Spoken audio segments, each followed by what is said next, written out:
Inside the MBA, your bi-weekly window into what's happening at the MBA.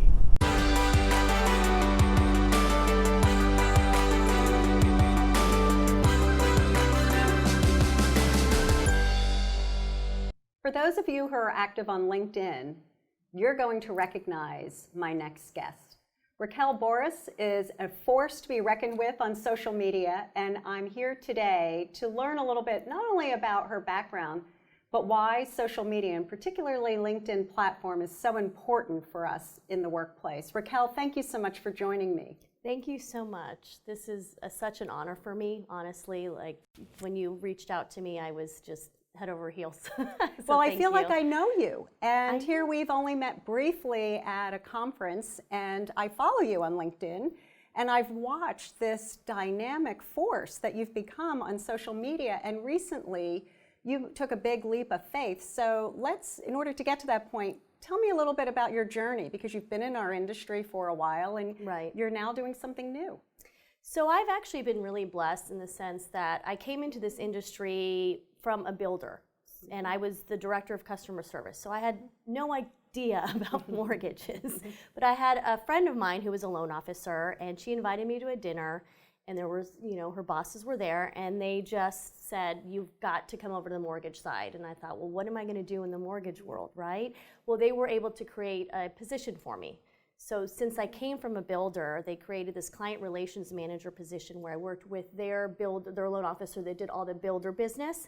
So I was the one going out to all the sales offices and being the face, right? And so I was very lucky that they essentially created a position for me that worked, and I loved it. And then from there, we all know the Hispanic homeownership was on a rise, and being that I'm Hispanic and I speak fluent Spanish, they wanted me to go that route and help them create a Latin division to recruit more Hispanic loan officers and so forth, and also create a website in Spanish so that we would have marketing material. So once again, they created a position for me, and it just kind of evolved to where my last position was brand relations manager and social media manager for a mortgage company. And then that's kind of where I found that that's what I absolutely love doing. And you've now taken a step out on your own, correct? Right, so I've gone out on my own, and now I have my own business doing personal branding. Obviously people know me in this space in mortgage real estate, but I also would like to kind of cross over to other industries as well. How important is a personal brand? Very important. I didn't realize how important it was until I was doing it for a company.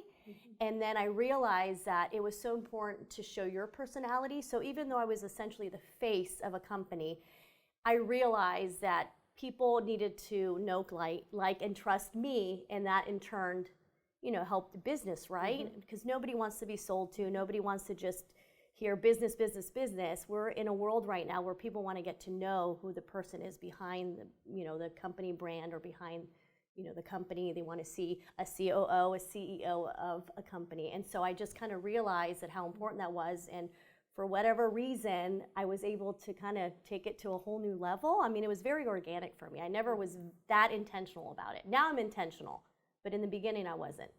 Well, you've done a really great job, because as I mentioned, I felt like I knew you before I even got to spend time with you. Right. And so you've taken a lot of risks on social media, because I do follow you and I watch your videos. I'm going to admit, I don't watch every single one. Which is fine, but I have to tell you that you've been absolutely wonderful, so encouraging and supportive. You like a lot of my posts, you'll comment. And so I just have to tell you that I'm extremely grateful, and I really appreciate that, because I think people don't realize how important that is as well, for us to support each other in this endeavor. Well, and I've seen you take some big risks. Yes. And so we were talking right before we sat down to do this interview. You had to get comfortable in your own skin and get comfortable talking about some things that would reinforce your personal brand, but also make sure that it conveyed well on social media and it furthered where you wanted the audience to be with you. So can you talk a little bit about that? Well, I have to admit, in the beginning, it was difficult. When I first did my videos, I keep them all because I like to see the evolution of them. And so in the beginning, it was difficult. I was very scared. just like everybody else, I was worried what people were going to think of me. Did I look good enough? Was I acting professional enough? Because that's another thing too, is that I'm in the mortgage real estate industry. We're all very professional, right? Yes. But at the same time, as professional as I am, there is a side to me that's goofy, that's very laid back. And so in the beginning, it was kind of a conflict for me to do that. But as I started doing more and more video, I was getting more comfortable. And every now and then I'd show a little side of me, and people were liking it in the sense that they were appreciating that they started seeing my personality. And when I saw that people wanted to see more of it, then I realized that I could be a little bit more comfortable in the camera, in front of the camera. And it just kind of created just the sense that I can now be who I am in front of the camera, which was wonderful. And that's what I hope for everybody else at the end of the day, for all of us to get in front of the camera in a way where it's just really who we are. Being authentic. Yes.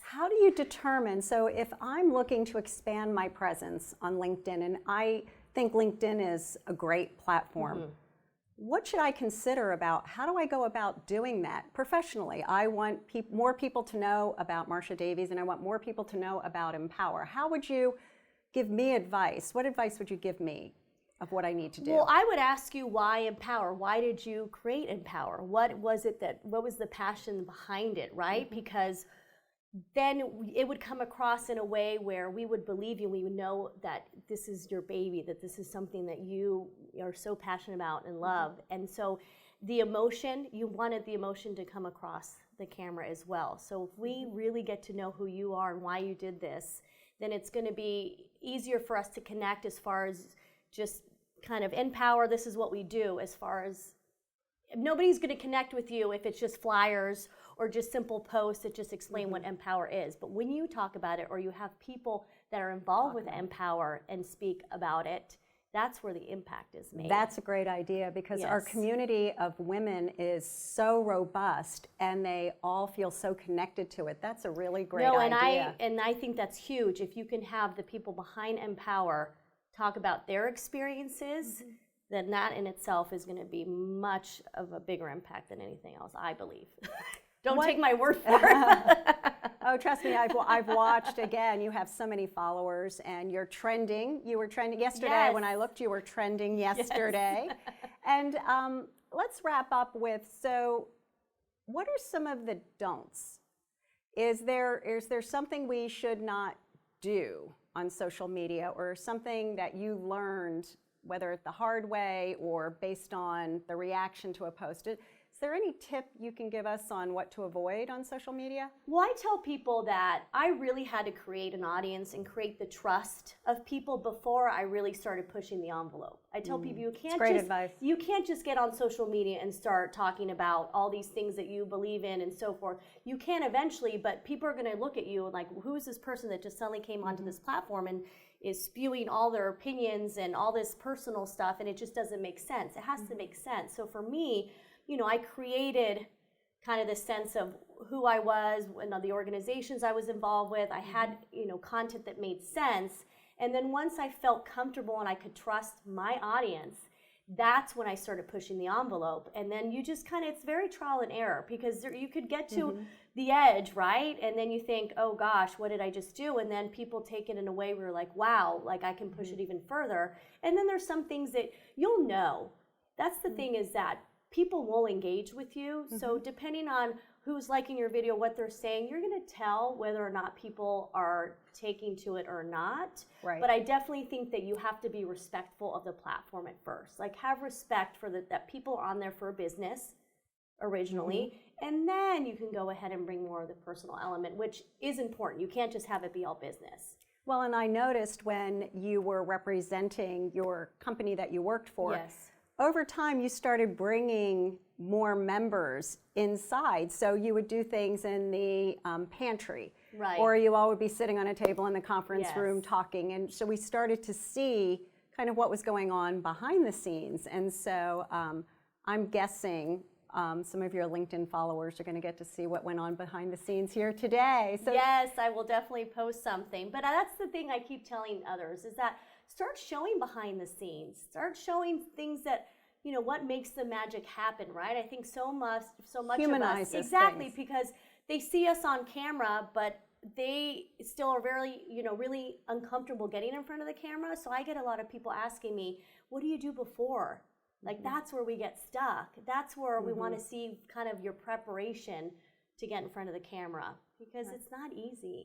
It's not. And not all times are you in front of a camera. Sometimes it's a post or it's a reaction. And Yes. I think being thoughtful, being authentic, and really being purposeful. I know you work hard at making sure that you are active and on LinkedIn Yes. several times a day. I take it very seriously, like a job. That's what I tell people, that you can't just expect to get on social media, start putting stuff out there, and within weeks have this huge following or have this huge presence. It takes time and effort and energy and thoughtfulness and intent, Yes. all of those things. And build trust first. Yes, build And trust then first. really you Yes. can take off from there. Well, thank you so much. I think Thank this has been you. some really great advice, and we have a new idea for how to get mPower. Yes, and more I'm going to give activity. you more suggestions after this. That's awesome. Stay tuned.